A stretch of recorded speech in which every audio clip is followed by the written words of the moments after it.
Welcome into the Commanders Report. I'm your host, Jack Sperry. Today, we've got 5 Commanders players that I could see get traded by this football team either before the season begins here in 2025 or during the NFL season before the NFL trade deadline hits. These are players that maybe have expiring contracts. You know, maybe if the Commanders aren't necessarily playing all that well this season and there's like a sophomore slump for Dan Quinn and Jaden Daniels, maybe they would consider letting some of these guys go. But before we get into the content today, predict it for me down there in the comments section.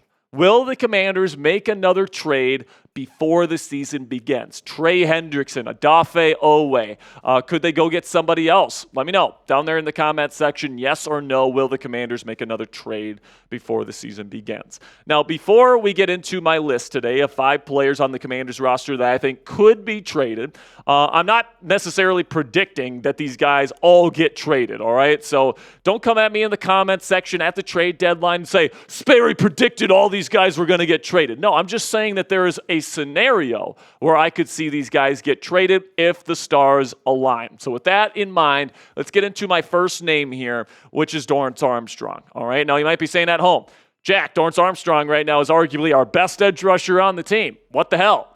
Well, I mean, if you're going to go get a guy like Trey Hendrickson in a trade, and if that situation completely devolves in Cincinnati, you know, they might want somebody that's a starting caliber player to replace Hendrickson's role in that defense, so at least they have another starter on the other side of Shamar Stewart this year in Cincinnati. And, you know, if you can trade for a number 1 edge, I think Armstrong may be included in the deal, all right? And I think that would be more than fair for the Washington Commanders because you're pretty much replacing his number 1 role and every down role on this defensive line with a guy like Trey Hendrickson. And this is a deal that I think I could see happening where, you know, you swap picks in 2026. You give the Bengals your first-round pick next year. You get the Bengals' second-round pick next year, okay? Then you give a fourth-round pick to the Bengals in 2027 and Dorance Armstrong, all right? So this way, the Bengals get an upgrade in the pick next year and an additional mid-round pick in 2027, plus they get a starting caliber player, and then the Commanders get their number 1 edge rusher, and they don't have to necessarily give up yet another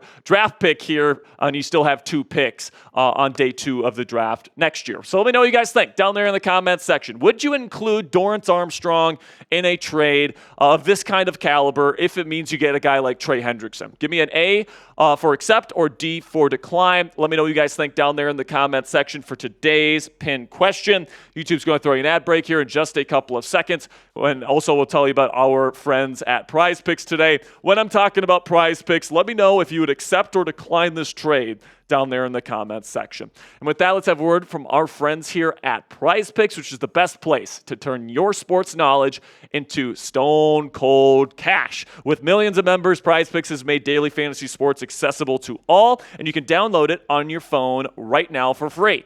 All you have to do is pick more than or less than on at least 2 player stat projections for a shot to win up to 2,000 times your cash. Run your game all season long on Prize Picks, and Prize Picks, with Prize Picks, you can also turn your playoff hot takes into tickets to basketball's championship series. Every lineup you make on Prize Picks will enter you in the Takes 2 ticket sweepstakes, which could get you and a +1 a VIP trip to the championship. Sign up today and get $50 instantly when you play just $5. You don't even need to win to receive the $50 bonus. It's guaranteed. Prize Picks also offers weekly promotions that could lead to big payouts like Taco Tuesday, where every Tuesday, Prize Picks discounts like player projections up to 25% to provide even more value for your lineups. You guys can see here for playoff basketball series, you guys can even put more than or less than on full series averages. So here we got the more for Jalen Brunson points per game average. He's certainly on the way to do that for the New York Knicks as we speak. Going to take the more for Kristaps Porzingis as well for the points per game average, and we'll take the less on Mikal Bridges' points per game average here for the New York Knickerbockers. Download the app today and use code CLNS to get $50 instantly after you play your first $5 lineup. That's code CLNS to get $50 instantly after you play your first $5 lineup. Prize Picks, run your game. Another guy I could see potentially getting dealt if they want to upgrade at this position is Brian Robinson Jr. Now, I will say I think that a B-Rob trade is relatively unlikely. I do think they probably keep him around for at least this season and then let him hit the open market. But the way that I think B-Rob would get traded is if both Austin Eckler and Jacory Croskey-Merritt are playing well, or another running back that they bring in, and then Washington wants to trade B-Rob and get something for him in terms of a draft pick before he ends up walking for nothing in free agency. All right, so that's kind of the conditions for a B-Rob trade. But as I just said, guys, I kind of feel like this one might be the least likely on my list today, and I do think they'll probably just keep him for one more year because he's a pretty well-rounded back. He's nothing special. But he is one of my favorite players on the team because of the B-Rob chant we get to do every time he scores a touchdown on our watch parties. But I do think this is probably his last year in the nation's capital. Then somebody that I think actually has a pretty decent chance. If somebody wants Noah Igbenogany, I think they can have him today for a 7th-round pick. All right, I think that the Commanders are ready to move off of him because last year he just didn't have a very good season. I mean, listen, I love Igbenogany's effort and the stuff that he brings to the table in that way, but he had a 45.3 PFF grade last year, guys. That's 115th out of 116 eligible corners in the National Football League last year.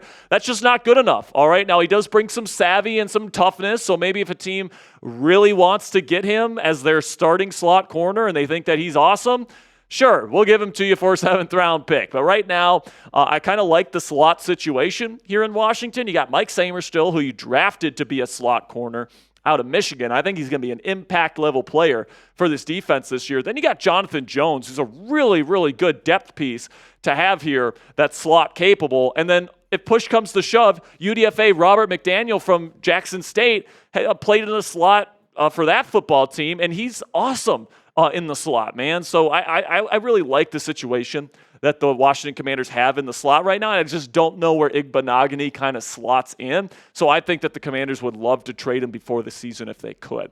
Then our final two guys are offensive linemen on today's show, actually. We'll start with Andrew Wiley, who has been this team's starting right tackle the last 2 seasons and has underwhelmed, let's say. He's been okay, I guess. He's been fine, and he definitely has a lot of starting experience.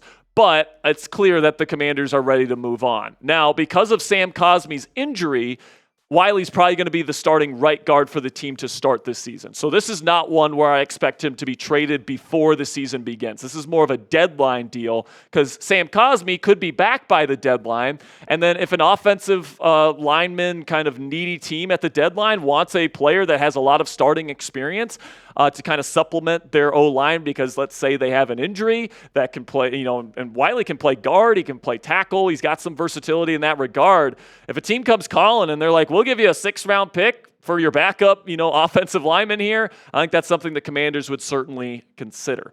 Then we'll finish up here with Nate Herbig, another guy with a lot of starting experience in the National Football League. He's known as kind of a good character and culture guy, which is part of the reason why the Commanders got him. He's an excellent backup, and he's fantastic depth along this offensive line, can play center and then both guard spots. But again, if there's a team that needs an interior offensive lineman to come in and like on a 1-year rental type of situation, be their starting player because one of their starters go down with injury. I mean, you take a look at his career PFF grades when he has been a starter. He was the 13th highest graded guard in football when he played for the Eagles back in 2020. Had another pretty darn good season there with the Eagles in 2021. And then with the Jets, he fell down a little bit in terms of the grading from PFF, which isn't gospel, by the way. But Herbig's a decent player. He's somebody that in a pinch you can turn to as a starter. So with all the depth that the Commanders have on the offensive line, if there's a team that's willing to give up a decent draft pick for either like Andrew Wiley or Nate Herbig at the deadline, I could certainly see this team pull that trigger to get more draft capital in the future. So that is our completed list here, guys. Dorance Armstrong, but only if it's for like a number 1 edge rusher type of kind of trade. Brian Robinson Jr., Noah Igbenogany, Andrew Wiley, and Nate Herbig are the 5 players I could see the Washington Commanders trade at some point this year. And if you made it to the end of today's show, type those real ones down there in the comments section. You guys are the absolute best making it to the end of the show, and I want to give some love to you down there in the comments if you made it to the end. So really do appreciate you guys. Click that subscribe button if you haven't already. I'll see you guys next time, and until then, go raise some hail.